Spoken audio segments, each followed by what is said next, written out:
ইসরায়েলের প্রধানমন্ত্রী Benjamin Netanyahu ও তার সরকারের পদত্যাগের দাবিতে তেল আবিবে হাজার হাজার মানুষ বিক্ষোভ করেছেন। বার্তা সংস্থা এএপির এক প্রতিবেদনে জানানো হয়, শনিবার রাতে শহরের হাবিমা চত্বরে আয়োজিত এ সমাবেশে বিক্ষোভকারীরা অবিলম্বে যুদ্ধ বন্ধ, আগাম নির্বাচন এবং গণতান্ত্রিক মূল্যবোধ রক্ষার দাবি জানান।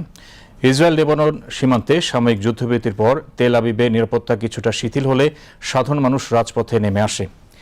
ইরানের বার্তা সংস্থা তাসনিম নিউজ এজেন্সি জানায়, বিক্ষোভকারীরা প্ল্যাকার্ড হাতে রাজপথে নেমে বর্তমান সরকারের নীতির পরিবর্তন এবং যুদ্ধের অবসান দাবি করেন।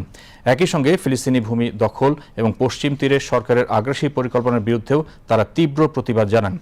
বিরোধী দল নেতা ইয়ার লাপিদ এই পরিস্থিতিকে নেতানিয়াহুর পুরোপুরি রাজনৈতিক ব্যর্থতা হিসেবে আখ্যা দিয়ে তাকে সরাসরি জবাবদিহিতার আওতায় আনার দাবি তুলেছেন।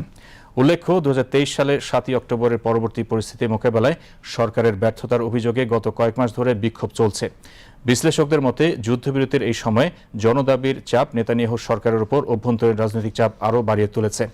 এদিকে ইসরায়েল লেবানন সীমান্তে সাময়িক যুদ্ধবিরতির মাঝেই লেবাননের দক্ষিণাঞ্চলে গত দুদিনে 2 ইসরায়েলি সেনা নিহত হয়েছেন। ইসরায়েলি প্রতিরক্ষা বাহিনী আইডিএফ এর বরাত দিয়ে এ তথ্য জানানো হয়। এ নিয়ে চলমান অভিযানে ইসরায়েলি বাহিনীর অন্তত 15 সদস্য নিহত হলেন।